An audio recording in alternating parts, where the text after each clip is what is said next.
Hello and welcome to this podcast from the KQ Jetsetter.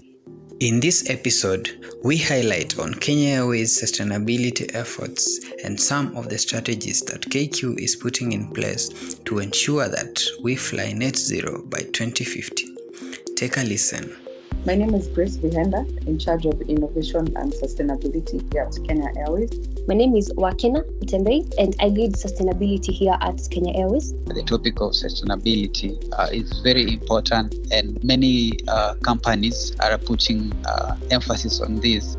Could you maybe talk to us about sustainability for Kenya Airways? Tell us more about the vision and also what is KQ's strategy on sustainability. Sustainability is a big subject in our organization. It's ingrained in our company vision, which is to be Africa's preferred and sustainable aviation group. And how we accomplish this vision is through our mission, which is to propel Africa's prosperity by connecting its people, cultures, and markets. In terms of our focus on sustainability, we seek to improve livelihoods in Africa by reducing inequalities and also to regenerate the environment. The first pillar we have on our strategy is economic sustainability. We want to diversify our business. We want to use innovation to grow our business and also in terms of how we manage suppliers. Secondly, we have stakeholder well-being, where we're looking at the communities that we serve, diversity, equity and inclusion, and as well as customer engagement. So all that sits within the stakeholder well-being. Thirdly, we want to reduce our environmental impact through, number one, minimizing our operational footprints. This means in our activities as Kenya Airways, how are we reducing our operational footprint? For example, we have a few electric vehicles that we put into our fleet last year and want to do more and more of that. How do we manage our waste as a company? We just did a ban on single-use plastics, water recycling, and also the use of paper within the organization. And on the Fly Net Zero program, we have a very ambitious industry target of Fly Net Zero by 2050. So these activities also that we are undertaking to see to it that by 2050 we are meeting that goal. So pretty much that encompasses what our sustainability strategy looks like. As you have indicated, Kenya Airways has a goal to fly carbon net zero by 2050. What are some of the steps that you're taking to achieve this goal? So basically, flying carbon net zero, first of all, at the moment we have emissions coming from the kind of jet fuel we use, which is basically 99.98% of our emissions. And therefore, for us to be able to be net zero is for us to integrate sustainability into our operations and reduce the amount of carbon we emit into the environment through operational efficiencies, technologies, and only offset not more than 20% of our emissions. I mean, someone could say that we could offset 100% of our emissions, but that means we're just polluting the environment and paying someone else clean up on our behalf, which isn't quite sustainable. And what we're looking at in everything we do, we're integrating sustainability and seeing how we can be able to change our mindset, how we do things to be able to generically, through our operations, reduce our emissions. So basically, as I said, there's a combination of elimination methods. First of all, we have a potential to reduce up to 65% at the moment to our strategy to reduce our carbon emissions through use of sustainable aviation fuel.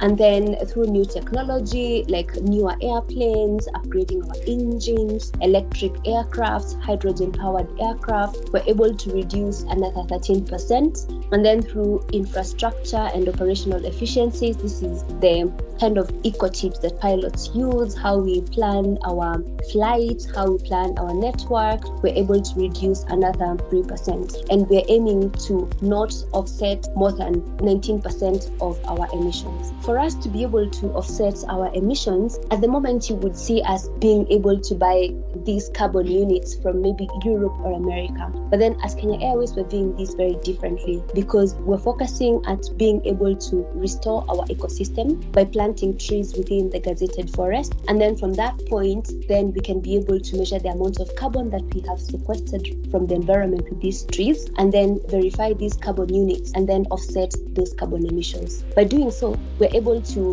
reduce inequalities within the communities we serve.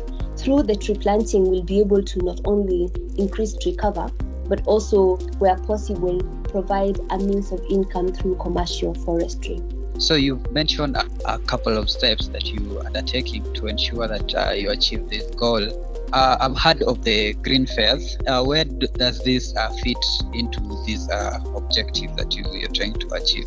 Because we're still in the process of developing SAF in Kenya, especially because it is not readily available in Kenya or even in Africa. So we're giving our customers an opportunity to provide environmental compensation for their flights. Say, for example, you fly from Nairobi to Amsterdam and you would emit approximately 400 kgs of carbon. You can provide for an environmental compensation through paying extra amounts of money that goes towards the development of SAF so that it is available and therefore we can be able to use it moving forward. Or you can provide an extra amount of money that goes towards planting trees. So how we view green fares at the moment is being able to give you, our customer, an opportunity to contribute towards the development of sustainable aviation fuel, or for you to be able to plant trees and also reduce inequalities within our communities. What is your parting shot? Our parting shot is to request our customers, our partners to join us in different efforts that we are taking to restore ecosystems. In fact, we have the World Environment Day coming up next month. We're going to have quite a number of activities on tree planting. We've already done quite a bit. We also have a commitment to plant 1 million trees every year for the next 10 years. And so that's pretty much something that we're excited about. To listen to this episode and more, follow our KQ Jetsetter Spotify channel or subscribe to our Kenya Airways YouTube page. To read these and other stories, subscribe to our KQ Jetsetter newsletter on LinkedIn.